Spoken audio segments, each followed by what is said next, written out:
அன்பான நேயர்களே, இன்று நாம் சுத்த சாதகத்தின் 61வது பாடலை பார்க்க இருக்கின்றோம்.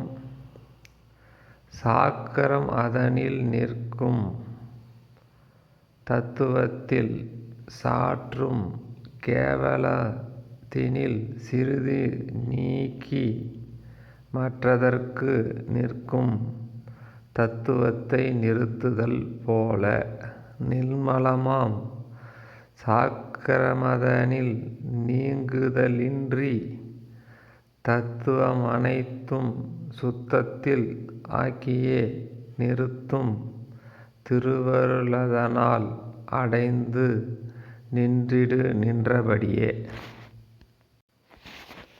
ஆக இந்த பாடல் ஒரு உவமையை எடுத்து கூறி ஒரு விஷயத்தை விளக்க முயற்சிக்கிறது. அதாவது சுத்தவத்தை, சகலத்தை, கேவலாவத்தை என்று மூன்றாக பிரிப்பார்கள். இந்த கேவலாவத்தையினுடைய இயல்பு என்ன என்று சொன்னால்,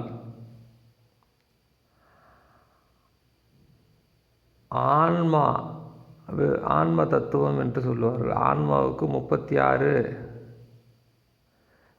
தத்துவங்கள் அல்லது 36 கருவிகள் தத்துவங்களோடு சகலாவத்தையில் வேலை செய்கிறது அல்லது சாக்கரத்தில் வேலை செய்கிறது. அது கனவுக்கு போகின்ற பொழுது 10 தத்துவங்கள் அது 10 கருவிகளை விடுபட்டு மீதி இருக்கிற 26 தத்துவங்களோடு வேலை செய்யும். உதாரணத்துக்கு நம்முடைய ஆன்மாவுக்கு ஞானேந்திரியம், கர்மேந்திரியம், கரணேந்திரியம். ஞானேந்திரியம் என்றால் வெளியில், ஞானம் என்பது தெரிந்து கொள்வது. ஆக வெளியிலே இருக்கக்கூடிய விஷயங்களை தெரிந்து கொள்வதற்கு பயன்படக்கூடிய கண், காது, மூக்கு, நாக்கு இவைகளெல்லாம் ஞானேந்திரியம் என்று சொல்லுவார்கள். கர்மேந்திரியம் என்றால், கர்மம் என்றால் செயல்படுவது. ஆக கை, கால், மலஜலம் கழிப்பது இவையெல்லாம் செயல் சம்பந்தமாக பயன்படக்கூடிய உறுப்புக்கள் என இவைகளை கர்மேந்திரியம் என்று சொல்வார்கள். கரணேந்திரியம் என்று சொன்னால் மனம், புத்தி, சித்தம், அகங்காரம், உள்ளம் இவைகள் எல்லாம் கரணேந்திரியம் என்று சொல்லுவார்கள். இதற்கு அப்பாலும் பல்வேறு இருக்கின்றது. சரி, அதெல்லாம் ஒரு பக்கம் இருக்கட்டும். இதில் நாம் விழித்து கொண்டு இருக்கின்றோமே, இதற்கு சாக்கரம் என்று சொல்லுவார்கள். இந்த சாக்கரத்திலே 36 கருவிகளும் வேலை செய்கிறது. அதாவது நமக்கு மனம், புத்தி, சித்த, அகங்காரம் என்கின்ற கருவிகளும், வெளியிலே இருக்கக்கூடிய ஞானேந்திரியம், கர்மேந்திரியம் என்று சொல்லக்கூடிய கண், காது, மூக்கு இவைகளெல்லாம் ஞானேந்திரியம், கை, கால் இவைகள் எல்லாம் கர்மேந்திரியம் ஆகிய எல்லா உறுப்புகளும் வேலை செய்யக்கூடியது சகலவத்தில் சாக்கரம் என்று சொல்லுவார்கள். சாக்கரம் என்பது நாம் விழித்து கொண்டிருப்பது. ஆனால் நாம் தூக்கத்திலே சொப்பனம் காண்கின்றோம். இப்பொழுது விழித்து கொண்டிருக்கும் பொழுது இருக்கக்கூடிய இந்த உலகம் மாதிரியே சொப்பனம் என்கின்ற கனவுலையும் ஒரு உலகத்தை காணுகின்றோம். அங்கேயும் நாம் விழித்து கொண்டிருக்கின்றோம். ஆனால் இதற்கும் அதற்குமான வித்தியாசத்தை எப்படி சொல்லுவார்கள் என்று சொன்னால், அது கருவிகளினுடைய எண்ணிக்கை அடிப்படையிலே இந்த விழிப்பு நிலைக்கும் அந்த சொப்பனம் என்கின்ற கனவு நிலைக்கும் என்ன வித்தியாசம் என்று சொன்னால், இந்த ஞானேந்திரியம், கர்மேந்திரியம் என்று சொல்லக்கூடிய இந்த விஷயங்கள் நனவுலே வேலை செய்யும், கனவுலே வேலை செய்யும். அதாவது கண், காது, மூக்கு என்று நமக்கு வெளிப்புறமாக இந்த உலகத்தை பார்த்து கொண்டிருக்கின்றோமே, இந்த கண், காது, மூக்கு அங்கே வேலை செய்யாது. அதேமாதிரி கை, கால் வேலை செய்யும். மற்றபடி எல்லாம் வேலை செய்யும். சிந்திப்போம், செயல்படுவது, யோசிப்பது இவற்றை எல்லாம் கனவுலே வேலை செய்யும். ஆக இந்த நனவுக்கும் அந்த கனவுக்கும் என்ன வித்தியாசம் என்று கேட்டால், அதாவது குறிப்பாக இந்த கருவிகளினுடைய எண்ணிக்கையில் வித்தியாசம் ஏற்படுகிறதா என்ற கேள்வியை எழுப்பி, அவர்கள் 10 கருவிகள் குறைவாக வேலை செய்யும். இதுதான் இந்த நனவு நிலைக்கும் அந்த கனவு நிலைக்கும் இருக்கின்ற வித்தியாசம் என்று சுட்டி காட்டுவார்கள்.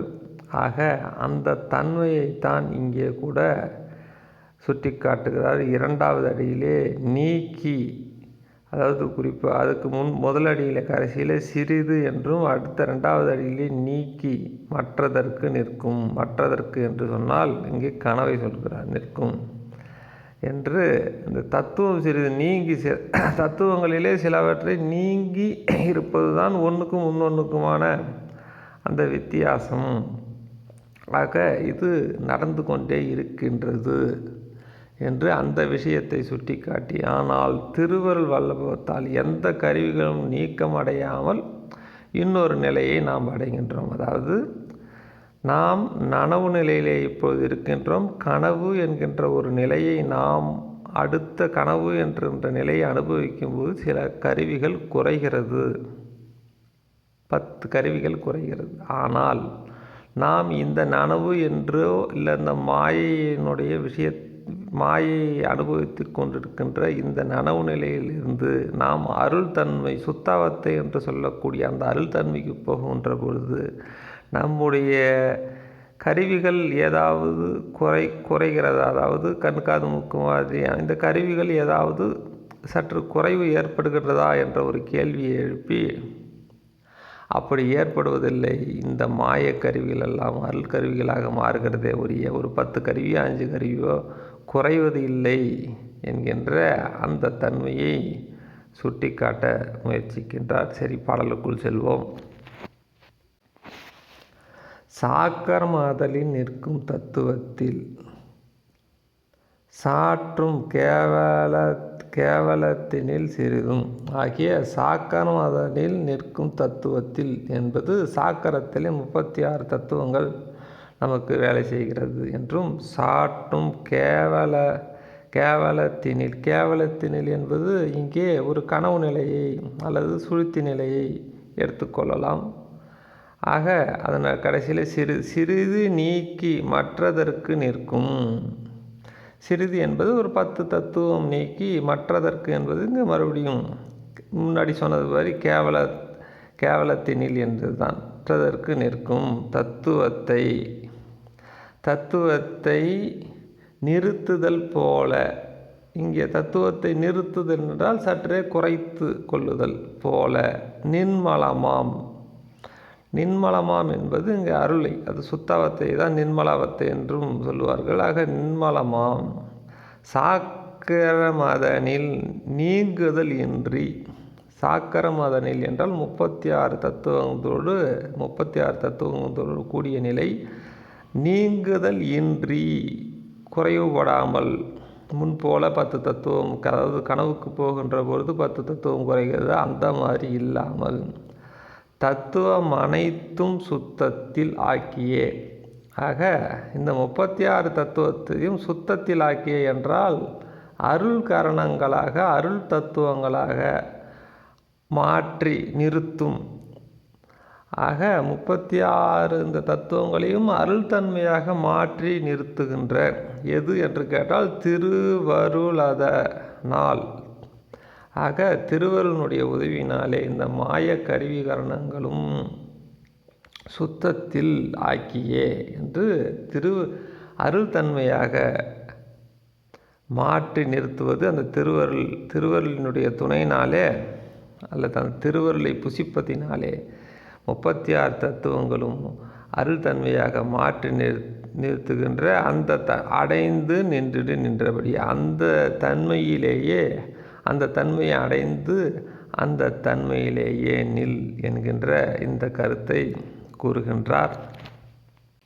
சரி, சில பாடல்களுடைய இறுதியாக வருகின்ற இந்த 53, 54 பாடல்களுக்கு பின்னாடி வருகின்ற எல்லா பாடலும் நின்றபடியே என்கின்ற இந்த கருத்து, இந்த வார்த்தை ஏன் திரும்ப திரும்ப வருகிறது என்று கேட்டால், இது நிஷ்டையிலே ஒரு குறிப்பிட்ட நிலையை ஞாபகப்படுத்தி தெரிந்து அந்த நிலையிலேயே நில் என்கின்ற அந்த கருத்தை சொல்ல வருகின்றார். ஏன் அந்த நிலையிலேயே நாம் இருக்க வேண்டும் என்று கேட்டால் இதற்கு ஒரு முறைமை இருக்கிறது. அதாவது சுத்தம் என்று இங்கே சொல்லுகிறார்களே, சுத்த சாதகம் சுத்த சன்மார்க்கம் என்றெல்லாம். இது என்ன சுத்தம் என்றால், இதற்கென்று என்று ஒரு முறை இருக்கிறது, சாதனம் இருக்கிறது. அதாவது யோகத்துக்கு ஒருவன் முறையான பயிற்சி செய்து யோகத்திலே அமரும்போது அவனுக்கு 36 கருவிகளும் அடங்கிய இடத்திலே உள்ளே பிரகாசத்தையும் பார்ப்பான், பிரகாசத்தை பார்ப்பான், ஆன்ம அனுபவத்தை எல்லாம் அடைவான் என்று சொல்வதைப் போல இங்கே சுத்தத்திற்கென்று ஒரு முறை இருக்கிறது. இதில் 36 கருவிகளும் கழண்டுவது, அதாவது அடங்கும் யோகத்தை மூலம் 36 தத்துவங்களும் அடங்குவது இல்லை. இங்கே என்ன நடக்கிறது என்று சொன்னால், கேட்டல், சிந்தித்தல், தெளிதல், ஆனந்தித்தல், நிஷ்டை கூடுதல் என்கின்ற 5 படிநிலைகள் இருக்கின்றது. சரி, எதை கேட்டல் என்று சொன்னால், இப்பொழுது நாம் இந்த ஒரு பிறவிதான் எடுத்துக்கிருக்கோம், இதுக்கு அடுத்ததான பிறவிகள் இல்லை, அல்லது மீண்டும் மீண்டும் மனிதனாகவோ ஒரு உயிராகவோ பிறப்போம் என்கின்ற ஒரு சிறிய கோட்பாடை ஒரு சிலர் மறுபிறப்பே இல்லை என்று இதுதான் பிறப்பு என்று சொல்லுவார்கள். இதில் இல்லை இன்னும் சில பிறப்பு இருக்குது, அதனால்தான் மனிதர்கள் ஏற்றம் இறக்கும், அதாவது ஒருவர் பணக்காரனாக, ஏழனாக, ஒருவர் நோயாளியாக, நோய் இல்லாதவர், இப்படி பல்வேறு பேதாபேதங்களாக இங்கே வாழ்கின்றார்கள் என்கின்ற விஷயத்தை கூறி முன்பிறப்பு இருக்கிறது என்று சொல்லுவார்கள். ஆக இதற்கும் அப்பால் இன்னொருவர் இல்லை இந்த சுத்த சாதகத்தை பொறுத்த வரைக்கும் இருள் தேகம், மருள் தேகம், பிரணவ தேகம், ஞான தேகம் என்கின்ற 4 நிலை. இது அருள்சக்தி தான் இந்த மாதிரியான 3 விதமான நிலைகளை மாறி மாறி அடைகின்றது என்ற விஷயத்தை எல்லாம் சொல்லுவோம். ஆக கேட்டல் என்று இந்த சுத்தாவத்தையில் கேட்டல், சிந்தித்தல், தெளிதல் என்பது எது உண்மை என்கின்ற விஷயத்தை வேதத்தின் மூலியமாகவோ வேறு ஒரு குருமார்கள் மூலியமாகவோ ஏதோ ஒரு விஷயத்தில் உண்மையில் இது என்ன என்று கேட்டு அது உண்மைதானா என்று சிந்தித்து அதிலே தெளிவடைந்து அந்த விஷயத்தில் ஆனந்தித்து அதன் பின்னே அந்த நிஷ்டை கூடுவது. அந்த நிஷ்டை கூடுகின்ற பொழுது அந்த விஷயம் புதுசாகத்தான் இருக்கும். புதுசாக நமக்கு இருக்கும், கேள்விப்படாதவனுக்கு சொல்லும்போது புதுசாக இருக்கும், ஆழ்ந்து சிந்தித்தவனுக்கு இதுதான் சரி என்று தோன்றும். இதை புரிந்து கொள்ள ஒரு கதை மூலியமாக புரிந்து கொள்ளலாம். ஒரு ஆட்டு மந்தையிலே தெரிந்தோ தெரியாமலேயோ ஒரு சிங்கத்தினுடைய ஒரு குட்டி அந்த ஆட்டு மந்தையோடு தாய் சிங்கம் இறந்து விட்டது என்று கூட சொல்லலாம். தாய் சிங்கம் குட்டியை போட்டு இறந்து விட்டது. அந்த ஒரு குட்டியானது அங்கு உலாத்தி கொண்டது. ஆடுகளோடு அது ஒரு பிணைப்பாக இருந்து கொண்டு ஆடுகளோடையே வளர்ந்து கொண்டு இருக்கின்றது. அந்த சிங்கக்குட்டியினுடைய மனதில் என்ன பதிந்திருக்கிறது என்று சொன்னால், தான் ஒரு ஆட்டுக்குட்டி என்று தான் அதனுடைய மனநிலையில் அந்த ஆடுகளை மாதிரி, அதாவது அது பிறந்தது முதல் சிங்கத்தை அது பார்த்ததே இல்லை. ஆக ஆட்டுக்குட்டி மந்தையிலே அது வளர்கின்ற போது தன்னையும் ஒரு ஆடாகவே பாவித்து கொண்டு வளர்கிறது. அப்பொழுது அந்த ஆட்டுக்குட்டிகள் ஒரு மந்தையிலே மேய்கின்ற பொழுது எதர்ச்சியாக ஒரு சிங்கம் எங்கே இருந்து வேகமாக கர்ஜிக்கின்ற பொழுது அதை கேட்ட ஆட்டுக்குட்டிகள் அங்கே சிங்கம் வந்து விட்டது, நமக்கு ஆபத்து என்று ஓடும். இது கூடவே இந்த குட்டியும் ஓடும். அவர்களுக்கு, அதாவது ஆட்டுக்குட்டிகளுக்கு ஆபத்து மாதிரி நமக்கும் ஆபத்து தான். ஏனென்றால் தன்னை ஆட்டுக்குட்டியாக நினைத்து கொண்டிருக்கு. ஆகவே அது ஓடும். இப்படியே தொடர்ந்து நடந்து கொண்டிருக்கிறது. ஒரு நாள் ஒரு தண்ணீர் குடிக்கின்ற ஒரு குளத்திலே தண்ணீர் குடிக்க சென்று கொண்டிருக்கும் பொழுது பக்கத்தில் இருந்த ஆட்டுக்குட்டியினுடைய பிம்பம் அங்கே தெரிகிறது, தன்னுடைய முகம் அங்கே தெரிகிறது. அப்பொழுதுதான் அதுக்கு ஒரு சந்தேகம் வருது. நாம் அந்த ஆட்டுக்குட்டி மாதிரி இல்லை, நம்முடைய உருவங்கள் வித்தியாசமாக இருக்கிறது என்று. ஆக நாம் ஆட்டுக்குட்டி இல்லை என்கின்ற ஒரு விஷயம் டக்கென்று அதற்கு புலப்படுகிறது. அதுவும் பலகால் சிந்திக்கிறது. ஆமாம் என்று ஒரு முடிவுக்கு வருது. இதுதான் இங்கே சுத்தத்தில் வருகின்ற இரண்டாவதாகிய சிந்தித்தல். நாம் ஆட்டுக்குட்டி அல்ல என்று சிந்திக்கிறது. நாம் ஆட்டுக்குட்டியா அதே மாதிரியா என்று சிந்தித்து, இல்லை இல்லை நாம் சிங்கம் என்கின்ற அந்த இதுவை சார்ந்தவன் என்று முடிவெடுக்கிறது. இதுதான் இந்த கேட்டல், சிந்தித்தல், தெளிதல் ஆகிய மூன்றாவது நிலை தெளிதல். ஆக அது தெளிவடைந்து விட்டது. நாம் சிங்கம்தான் என்று. ஆனாலும் கூட முன்னாடி மறுபடியும் அதே மாதிரி அந்த ஆட்டுக்குட்டியோடைய ஒட்டாமலும் அந்த கூட்டத்தில் இருக்கிற பொழுது திடீரென்று ஒரு சிங்கம் கத்துவதை, பெரிய சிங்கம் கத்துவதை கேட்டு இந்த ஆடுகள்லாம் ஓடவே இதுவும் கூடவே ஓடுகிறது. ஆனால் இது தன்னை சிங்கமாக உணர்ந்தாலும் பழைய வாசனை அதை விட்டப்பாடில்லை. ஏற்கனவே இந்த ஆட்டுக்குட்டிக்குள்ள ஓடி ஓடி பழக்கப்பட்டு தன் சிங்கம் என்று ஒரு கால் தெளிந்தாலும் திடீரென்று ஒரு ஆபத்து என்று வரும்பொழுது அல்லது மறதினாலோ தான் சிங்கம் என்பது மீண்டும் மறந்துவிட்டு அந்த ஆட்டுக்குட்டிகளோடே ஓடுகிறது. ஆக இதுதான் சில ஞானிகள் தான் ஒரு ஆன்மா அல்லது தான் ஒரு திருவருள் என்று நினைத்தாலும் பழக்க வாசனையிலே மீண்டும் மீண்டும் இந்த உலகியலிலே இருப்பார்கள். இவர்களுக்குத்தான் நிஷ்டை கூடுதல் என்கின்ற நிலை வேண்டும். இந்த நிஷ்டை கூடுதல் என்கின்ற நிலை என்று சொன்னால், சரி, இந்த கதைக்கே வருவோம். இந்த சிங்கக்குட்டி மறுபடியும் சிங்க கூட்டத்திலேயே போய் சேர்ந்து கொண்டு ஒரு சில காலம், ஒரு 2 வருஷம் 1 வருஷம் வரைக்கும் அந்த சிங்க கூட்டத்திலேயே அது இருக்க வேண்டும். அப்படி இருந்தால்தான் பழையபடி அது எந்த ஒரு சின்ன வித்தியாசமும் இல்லாமல் தன்னை சிங்கமாக உணரும். உதாரணத்துக்கு இந்த சிங்கக்குட்டி இந்த ஆட்டுக்குட்டி மந்தையிலிருந்து விடுபட்டு சிங்கங்கள் கூட்டமாக இருக்கின்ற அந்த கூட்டத்திலே போய் சேர்ந்து இருந்தாலும் திடீரென்று பெரிய சிங்கம் கத்தும்போது பழைய வாசனையின் காரணமாக திடீரென்று பயம் அதுக்கு மனசுக்குள்ளே, ஏன் பழைய வாசனை காரணமாக அந்த பெரிய சிங்கம் கத்துகின்ற சத்தத்தை கேட்டு பயப்பட்ட அந்த பழக்கம் மறுபடியும் அது சிங்க கூட்டத்திலேயே இருந்தாலும் கூட ஏற்படுகிறது. ஆக அந்த தன்மை குறைய வேண்டும் என்று சொன்னால் சில காலம் இருக்க வேண்டும். எங்கே சிங்கத்தினுடைய கூட்டத்திலேயே அது சில காலம் இருந்தால் தான் அந்த பயம் அல்லது மனதில் இருந்த பழைய பதிவு கொஞ்சம் கொஞ்சமாக நீங்கி தன்னை பூரணமான சிங்கத்தினுடைய ஒரு வழித்தோன்றலாக அது உணர்ந்து நார்மலான சிங்கமாக மாறும்.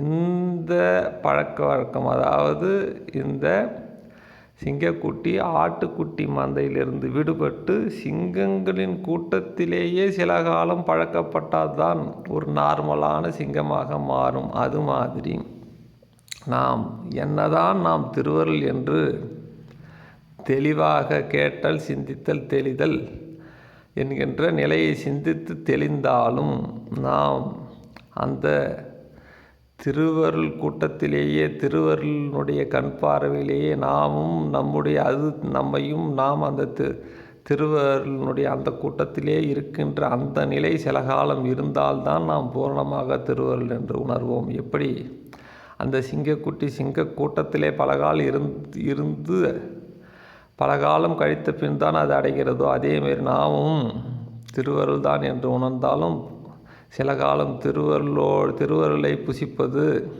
திருவருளோடே உரையாடுவது, திருவருளையே சிந்திப்பது, அதே நேரத்தில்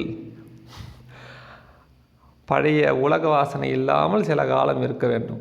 அந்த இருக்கின்ற காலத்தை தான், அதாவது இந்த சிங்கக்குட்டி சிங்க கூட்டத்திலே பலகால் இருந்து எப்படி தன்னை சிங்கமாக பூரணமாக உணர்ந்தோ அந்த கால அளவை தான் இங்கே நிஷ்டை என்று சொல்கிறார்கள். ஆக நாம் இப்பொழுது இருக்கின்ற நிலையிலிருந்து வேறொரு நிலையிலே சில காலம், அதாவது திருவருளோடு தொடர்பிலேயே சில காலம் இருந்து பழக்கப்பட்டு முடித்தால்தான் பூரணமாக திருவருளாக நம்மை உணர்ந்து கொள்ள முடியும். வெறுமனே விசாரம் செய்து ஒரு விஷயத்தை தெளிவடைவதனாலேயே நாம் அந்த நிலையை உடனே அடைய முடியாது. ஆக சுத்தம் என்பது கடைசியிலே நிஷ்டை கூடுதல். இந்த நிஷ்டை கூடுதல் என்பது திருவருள் உலக விஷயத்தை தொடர்பு இல்லாமல் நாம் திருவருள் என்று நம்மை உணர்ந்தாலும் அந்த திருவருளோடு சில காலம் பயணிக்க வேண்டும். அந்த சிந்தனையிலேயே பயணிக்க வேண்டும். அல்லது இந்த தேகத்தை அருள் தேகமாக மாற்றிக்கொண்ட ஞானிகளுடைய தொடர்பிலேயே அந்த ஞானிகளுடைய கருத்துக்கள், அந்த ஞானிகளுடைய சிந்தனைகள், அதே மாதிரி இந்த திருவருளினுடைய இயக்கம் என்று அதே நிலையில் சில காலம் இருக்க வேண்டும். இப்போது இருக்கின்ற நிலையை மறந்து இருக்க வேண்டும். அதுதான் நிஷ்டை கூடுதல் என்று சொல்கிறார். அதை தான் அங்கு நின்றபடியே என்று அந்த நிலையிலேயே இந்த சாதாரண மாய உலக நிலைக்கு வந்து விடாதே. அந்த நிலையிலேயே சில காலம் நீ இருக்க வேண்டும், உன்னை திருவருள் என்று உணர்ந்த பின்பும் என்கின்ற அந்த நிலையில் சில காலம் இருக்க வேண்டும் என்பது தான் நின்றபடியே என்று கூறுகின்றார். சரி, ரொம்ப நேரம் விளக்கம் போனாலும் பல பேருக்கு சலிப்பு ஏற்படும். கூறியது புரிந்திருக்கும் என்று நினைக்கின்றேன். மீண்டும் அடுத்த பாடலில் பார்ப்போம். நன்றி, வணக்கம்.